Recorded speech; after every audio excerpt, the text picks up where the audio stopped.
At yun nga na mga kabayan, ano pong masasabi po ninyo dito sa pahayag po ni Sir Ogie Diaz? Patungkol nga po dito kay Trillanes.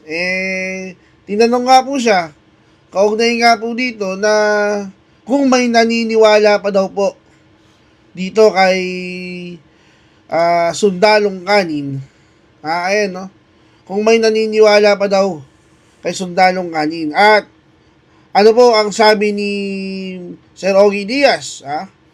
Sabi po niya, oo naman, naniniwala ako kay Trillanes. Mas credible siya kaysa kay Belica. Walang posisyon si Antonio Trillanes, pero ang powerful. Ang dami daw nagagawa. Syempre, kung ikaw ay masugid na dilawan, talaga makikita mo, maraming ginagawa si Trillanes. Una, diba, nagmi-meeting siya, mini-meeting po niya yung mga unit team, yung bagong unit ng mga amayan, na kung saan pagtatambalin po si Lenny Robredo at si Bongbong Marcos, mga kabayan. Si Lenny tatakbo Pangulo kasi Vice President siya dati, hindi siya pwedeng Vice President. So, si Lenny tatakbo President. At si Bongbong dahil Pangulo ngayon, tatakbo siya Vice President ni Lenny. Yung po yung unit team na inaasikaso ni Trillanes. At nagsampa po siya ng kaso, di ba? Kay BP Sara Duterte. Yun po. Kaya busy po si Trillanes. At siguro, yun po yung nakikita ni Sir Ogie Diaz na marami daw pong nagagawa si Trillanes. Hindi naman po natin masisisi. Ito po si Sir Ogie Diaz. Syempre, una, freedom of speech yan. Yan po yung gusto niyang sabihin. Kumbaga, yun yung nararamdaman niya. Diba? Kailangan nating igalang yung nararamdaman ni Sir Ogie Diaz bilang isang tao, diba? Bilang isang Pilipino. Pero, mga kabayan, ano po ang masasabi dyan ng mga netizen? Siyempre po, mga kabayan, may masasabi din po yung mga netizen dyan At kailangan din po natin galangin. Tulad ng paggalang natin kay Sir Ogie Diaz. Di ba? Kasi bawat Pilipino ay may freedom of speech. Ano po ang masasabi, mga kabayan, netong mga netizen sa sinabing yan ni Ogie Diaz? Ito po, mga kabayan. Unahin na po natin si Sir Leonid Gelling ng Chicago, Illinois. Yan, mga kabayan. Alam mo sabi niya? Baka gusto niya lang tikman si Trillanes. Kaya niya nasabi yung mga bagay-bagay. Grabe ka naman. Anong reply? Sabi ni Merlin, pwede daw. Diba? Sabi ni Merlin, Abreva, pwede, ng Austria Salzburg. Ito, nalayo ng mga kabayan natin, di po ba? Ano pang sabi? Ni Sir Pampilo Abarquez Jr. Works at Davao Rosberg Pawn Shop. Taga Davao. Sa tingin ko, ang naniniwala lang sa kanya ay ang mga politikong tulisan at nag-aambisyon ng kapangyarihan sa bansa, mga oligarkos, drug lords at terorista. Ayan po yung sabi po ni Sir Panpilo. Kailangan din po natin galangin yan, Sir Ogie, baka naman magalit kayo. Kami, ginagalang po namin yung opinion mo na ikaw ay talagang avid na supporter ni Trillanes, di ba? Kailangan pakinggan rin natin to. Di ba? Sabi ni Jun Aloro. Sabi ni Sir Jun Aloro ng Pampanga, tawa na lang tayo kasi komedyante. Di ba? Ano sabi ni Sir Darwin ng Mindanao? Ikaw na lang, ikaw lang. Yun, Sir, ikaw lang daw, Sir Ogie, ang naniniwala kay Trillanes. Kaya sa tingin niyo, mga bayan, sangayon po ba kayo doon sa mindset na meron po si Sir Ogie Diaz? Kasi halos dito, nababasa ko, mukhang ayaw po nila Tingnan mo, ikaw lang, Ogie Diaz, ang tuta ni Trillanes. Parehong utak lang mo itong dalawang to. Ugok ka, bading, baklang ugok. Naniniwala pala si Ogie Diaz, bakla, kay Trilling, may toyo. Din pala to si Bakla. Di ba? Sila po ang nagsasabi niyan. Sir Johnny, Sir Jun, Jerry Orion, Eduardo Perbera. At iba naman tayo, mga kabayan. Dito naman tayo sa ano yung masasabi ni Atty. Rowena Guanzon, mga kabayan. Dito sa pamumulitika po ni Atty. Claire, mantakin mo, hindi naman po binoto si Atty. Claire.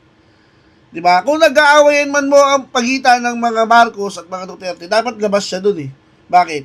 Spokesperson ka lang eh. Kung ano lang ang sasabihin ng Pangulo, yun lang ang sasabihin mo, hindi ka na magdaragdag. Diba? Hindi pwedeng, ito, personal statement ko to, hindi pwedeng ganun, kasi spokesperson ka na nga. Diba? Kaya nga by right, dapat wala ka ng vlog eh. Pero, tinutuloy niya yung vlog niya, minsan pag nagsasalita siya, hindi mo alam kung sariling salita ba niya yun, o kay Junior. Kaya ano pong masasabi dyan? Ni Atty. Rowena Guanzon. Ito, panoorin po natin ha. Atty. Rowena, pasok po. Ni Rowena Guanzon, dati pong COMELEC Commissioner. Attorney, good morning. Jade at Admar po ang inyong mga kasama. Maraming salamat po sa inyong oras. Thank you. Good morning. Opo, Attorney, pag-uusapan po natin itong ang kaso sa pagitan ni Congressman Leviste at ni Yusek Claire Castro. Sinampahan po ng civil libel na nagkakalaga ng 110 milyong piso ang isinampalaban nga dito kay Yusek Claire. Ano ho ba ang inyong masasabi? Bakit marami nagtatanong bakit walang kulong at pera lang ang gustong hingin na mula sa respondent? Kasi for every unlawful act, for every crime, there attaches a civil liability. Pwede mo namang i-file yun sabay doon sa criminal case pag-file niya or i-file niya separate. Ang ginawa ni Congressman Leandro Leviste, he filed a separate suit for damages under the civil code. So, acts contrary to law, di ba? Opo. Good customs, yan ang basis niya. So, pero ang unlawful acts, yun yung unlawful acts constituting libel. So, number one, identified si Congressman Leviste directly. Sinabi ang pangalan niya, ni Castro. Number two, nagsabi si Castro ng mga salitang nakakasira ng reputasyon at honor ni Congressman Leviste or accuses him of a crime. In this case, sinasabi ni Castro na syndicated estafa daw itong ginawa ni Congressman Leviste. Number three, well, there's malice, okay? May mali siya. Tingnan natin sa pagkasabi at sa facts, no? So, in this case, yung mga elementong yun ay present. Kaya si Congressman Leviste nag-file ng civil suit for damages based on libelous remarks of Claire Castro. Opo, Attorney. Sabi mo nga, umaabot din sa 2.285 million pesos yung filing fees sa kasong damages na isinampaga ni Congressman Leviste. Sa karanasan po Yes, ninyo... because for every million, Opo. the filing fee is around 25,000 unless updated na naman yan ng Supreme Court. So, 25,000 for every million. Yan. I-times yun ng 110 million. Yun ang filing fee niya.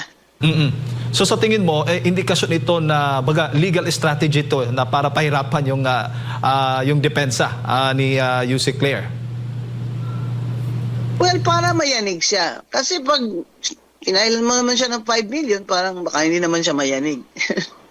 Opo. So talagang sa status ni Congressman Leviste at sa kanyang kakayahan, sa status niya, congressman siya. So,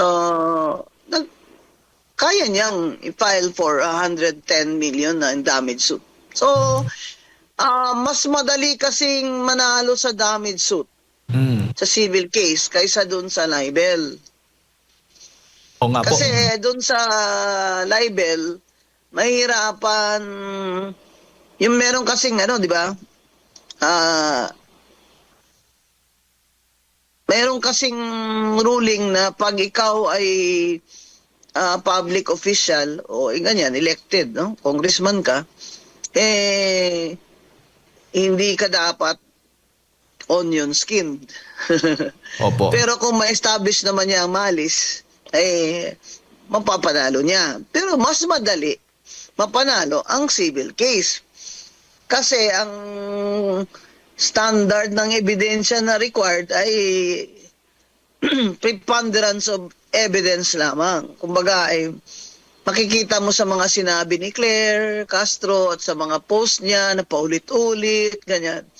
Pero dun sa libel na kriminal na may patong na kulong, kailangan ma-prove niya beyond reasonable doubt yung mali siya. Opo. So, totoo po yung sinasabi na mas mataas yung chance na ma-dismiss yung libel case kapag ang nagrereklamo ay isang public official dahil nga po doon sa doktrina ng freedom of speech at yung public interest. At saka hindi sila dapat balat sibuyas, di ba? Gaya niyan, pag nagbatikos ako ng congressman, pailan niya ako ng, di ba, ilang beses ko na yan si Edwin Garjola na yan ng CWS party list, si Martin Romualdez, si Congressman Puno, di ba? Pero alam din nila, at siguro alam din ng mga abogado nila that this is my freedom of speech. Pag ginablan niyo ako, hahaba ang kwento, di ba? Po. Ayaw nila humaba ang kwento pag ako ang nagsasalita. Alamang ako dyan Kasi mas makikinig yung mga tao sa akin kaysa kanila. Yan, kaya yan yung mga nag-aatubili yung mga congressman na yan mag-file ng kasong libel sa mga journalist at mga kagaya ko, private citizen, di ba? Pero yung si Marvin Rillo, sample lang, balat sibuyas talaga yun. Inabla si CJ Hero ng libel. Opo. Ba't ka magalit na galit, Marvin Rillo, dahil natalo ka ni Suntay? I-voter ako dyan sa Quezon City. Alam ko naman yung pinanggalingan mo Saan ka ba nanggaling? Di ba? So, itong kay Congressman Libiste at kay Claire Castro, kung itutuloy itong libel talaga, magiging landmark case ito. Bakit? Kasi yung inaabla ni Congressman Libiste ay hindi naman journalist. Hindi rin naman siya private citizen. O public official din siya. O kumbaga, public official, elected official versus a high government official. So, kumbaga, ang expectation ng public sa kay Claire Castro ay iba kaysa expectation ng freedom of speech ng mga journalist. Kasi si kay Claire Castro, dahil siya ay nagkakatawan, she's representing the president as spokesperson, pag sinabi niya yun, may bahid na siya ng political color. Kumbaga, may mali siya. Opo. Balikan ko lang yung nabanggit po ninyo, attorney, na ito nga sabi nga ni UC Claire, Auntie Claire, na possible na haharap po ng large-scale estafa itong si Congressman Leviste. Ano bang mga dapat patunayan ulit bago mo masabing may large-scale estafa po dito? Gawa-gawa niya lang yan. Hindi ko alam kung nag-practice talaga yun si Auntie Claire. Hindi ko talaga alam. Hindi ko narinig yung pangalan niya kasi sa practice. And I practiced for 20 years before I became Commissioner of COA and COMELEC. I was in court almost every day. I was a trial lawyer. I even have cases that I won in the Supreme Court. Diba? The Anti-Vowsy Act, landmark case. I was the lead counsel there. Maria Rowena Guanzon versus Judge Rufon. It's an ethics case. Itong si Auntie Claire, hindi ko ever narinig yung pangalan niya sa practice. Baka dahil siyempre younger siya sa akin. Pero kahit na younger, nakikita ko naman sila sa husgado, narinig ko sila sa mga events ng mga legal profession, di ba? So, itong mga sinasabi niya, syndicated estafa. Kumbaga, suntok sa buwan yan. Paano yan maging syndicated estafa yung pagbibenta ng share sa isang kumpanya? Eh, hindi naman hindi naman bawal magbenta ng shares ng isang kumpanya. Ano ba? Kaya nga, negosyo yan eh. Paano yan naging estafa? Sinong inistapa nila? Gobyerno inistapa nila? Parang pag pinailan pa niya ng syndicated estafa, idadamay niya si Manny Pangilinan? Kasi idadamay niya Meralco? Oh, di dumami na kalaban ni BBM? Oh. Opo. Di ba? Kaya yung mga sinasabi niya, ano na niya lang, sa nervyos niya ba? Opo. At Sa nervyos ni Auntie Claire, ni Attorney Claire, offensive din siya. So, kaya, kumbaga, ay, haka-haka niya lang yan. Speculation. Opo, attorney. Gawa niya lang. Opo, mayong aga, mayong buntag, si Admar po ito.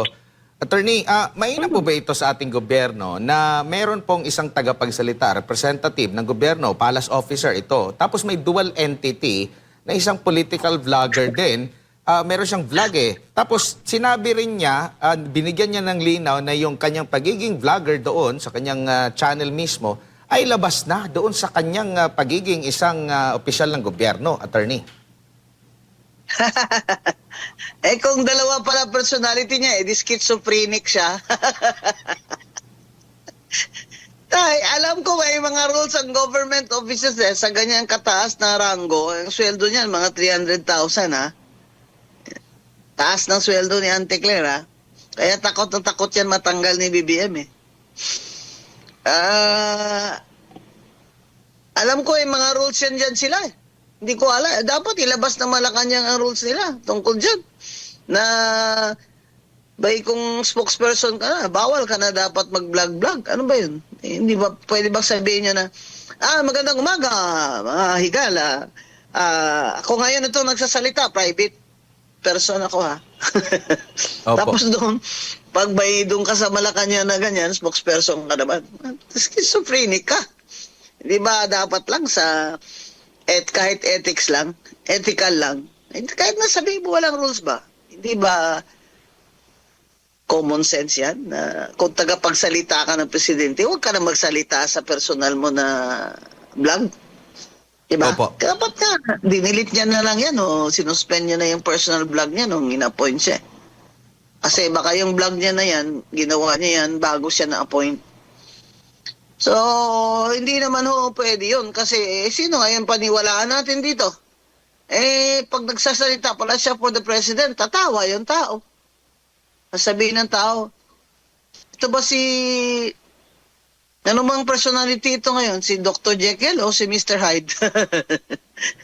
Opo, opo. Kaya, kung ako sa Civil Service Commission, i-inquiry din nila yan si Jose Claire.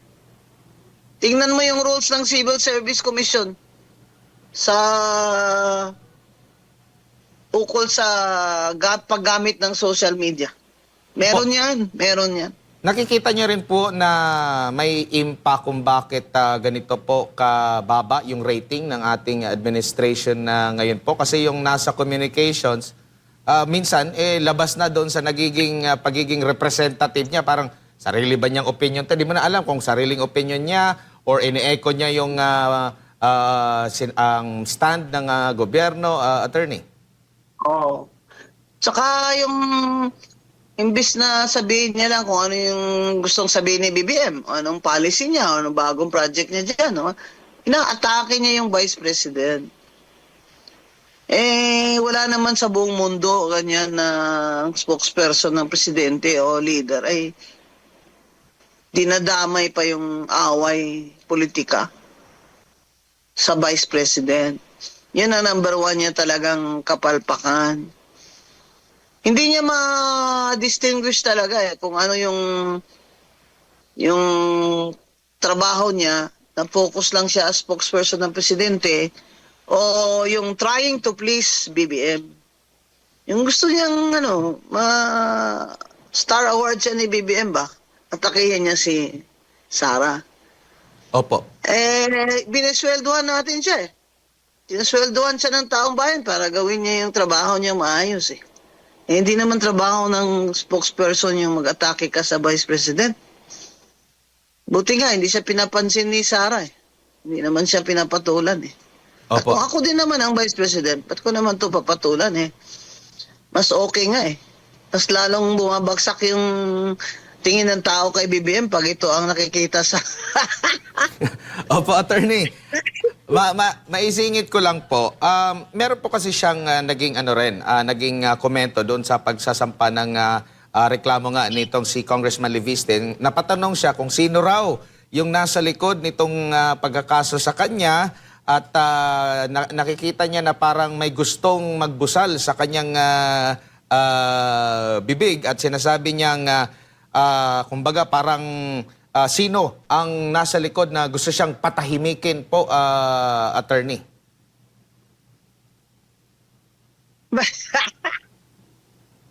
At kailangan pa ba ni Congressman Leviste ng tao sa likod magsabi sa kanya na pailan mo yan? Desisyon niya yan. Nakita niyo naman yung, even if he's only 27 years old, he's very intelligent, he's determined. He's successful in his business and career. Ba't kailangan pa bang sulsulan yan? Kahit nakatabi niya si Topacio? Ito pa, sarili niya yan, desisyon. Hindi niya yan, I doubt kung pasusulsol yan. Sabi lang yan ni Claire para feeling, ano siya ba? Feeling, this is bigger than you think. Parang Opo, may conspiracy ba? Parang para matanggal siya. Ayaw ko nga matanggal yan si Auntie Claire. Kasi si Auntie Claire, entertainment natin yan. Ayoko yan siya matanggal. BBM, wag mo yan siya tanggalin kasi everyday nakikita yan ng mga tao, natatawa yung mga tao sa'yo, BBM. Kaya gusto ko, steady lang dyan si Auntie Claire. Pero attorney, nung pinapili siya kung sino yung gusto niya makadebate, kayo raw po ang gusto niya makadebate out of sa inyo ni Professor Malutikia, attorney. Kasi nasita na siya ni Malo eh. Ako, hindi ko pa siya na bardagulan. Opo, attorney. Gusto niya siguro na curious din yan siya sa akin. Kasi she's a lawyer di ba? Yung mga lawyers, ang tendency din, debate ka sa akin, mag-lawyer ka muna. Pagaya ng isa, gustong magdebate sa akin gustong banat-banat sa akin na lawyer na bakla. Oy, maraming kaibigan bakla. Pero itong itong lawyer na ito, parang hindi naliligo. Gusto niya ako makipag-debate sa akin, pero magdadala daw siya ng bodyguards. Ngayon, si Attorney Claire, gusto niya ako kasi na-curious siya eh. Di ba? Attorney siya eh, abogado siya eh. So, na-curious siya kung paano yung tagisan namin ng argumento. Di ba? Pero, hindi ko na papatulan yan si Attorney Claire kasi inabla na siya ni Congressman Leviste. Opo. Marami na siyang problema ngayon. So, reserve na lang ako, Attorney Claire. I-reserve mo na lang ako. Opo, attorney, panghuling topic ko lang po kasi mag-uumpisa na po ngayong araw or babalik ngayong araw yung investigasyon po ng Senado sa Blue Ribbon po. Kaugnay nga po dito sa korupsyon, manumalyang flood control project. Meron pa ba kayong inaasahan na magandang maidudulot na matutukoy na natin kung sino yung mga korap na maaring mapanagot po, attorney? Nasaan na? Nasaan na si Martin Luther King Romualdez? Kung talagang seryoso si Senator Ping dyan, na yung reputasyon niya as an independent senator, ngayon kasi yung reputasyon na sinipe, wala na eh. Ang mga tao nagsasabi si Senator Ping ay pro-BBM na eh. Pero kung gusto niya na talagang mapatunayan na ang Senate Blue Ribbon Committee ay it has balls. Dapat tawagin niya rin si Martin Romualdez at si Sandro. Para matanong naman siya ng mga senador na hindi kakampi ni BBM. Kasi yung ICI, tingnan nyo nangyari. Matagal ko na sinabi, inutil yan. Kasi lahat naman ang gawa ni Bongbong Marcos, hindi niya yan gagawin kung wala siyang instruction na isalba na wag idama yung anak niya at saka yung pinsan niya. So, ano nangyari? Nagsiresign na yung lahat ng mga ICI dyan. Kasi after Sandro answered questions there,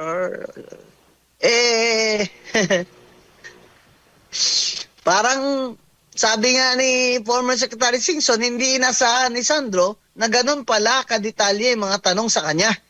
Nung ganun na kadetalye yung mga tanong sa kanya, nag-invoke na siya ng kanyang request or right na executive session, hindi na open to the public. Isa pa to eh. Like father, like son, itong Sandro na to kay BBM eh. Talagang tingnan mo kung makaasta, alam mo kung sinong marunong. Pati ako